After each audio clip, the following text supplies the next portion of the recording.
Star Trek's Kelvin timeline writes, Return of the Archons.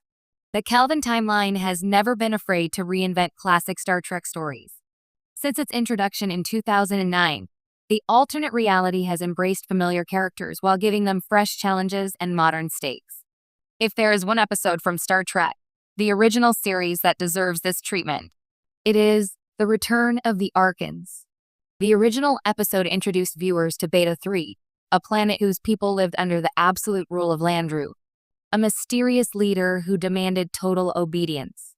Every citizen surrendered their individuality during the Red Hour, becoming part of a collective society where independent thought was considered dangerous. Captain James T. Kirk eventually discovered that Landru wasn't a living ruler at all, but an ancient computer preserving its creator's vision centuries after his death. A Kelvin timeline version of this story could dramatically expand on those ideas. Instead of a relatively isolated civilization, Landru's influence could stretch across multiple colonies connected through advanced quantum technology.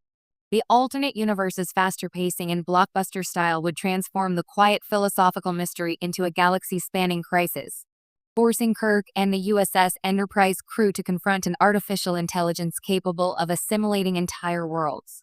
This would also allow Chris Pine's Kirk to approach the dilemma differently than William Shatner's legendary captain.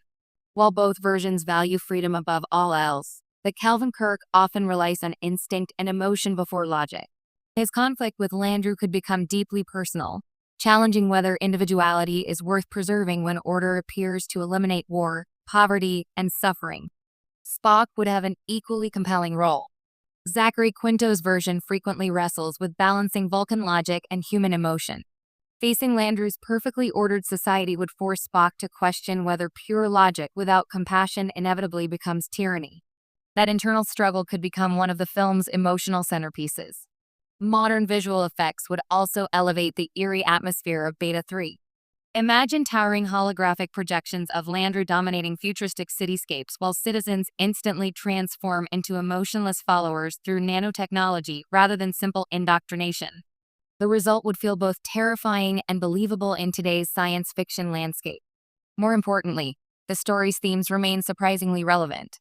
Questions surrounding artificial intelligence, digital surveillance, algorithmic control, and the sacrifice of personal freedom for collective security resonate even more strongly today than they did in the 1960s. Reimagining The Return of the Archons would give the Kelvin timeline an opportunity to honor one of Star Trek's most thought-provoking episodes while updating its message for a new generation. Rather than simply revisiting a classic adventure, the Kelvin timeline could transform The Return of the Archons into a timely exploration of humanity's relationship with technology and remind audiences why Star Trek has always been at its best when it boldly examines the future to say something meaningful about the present.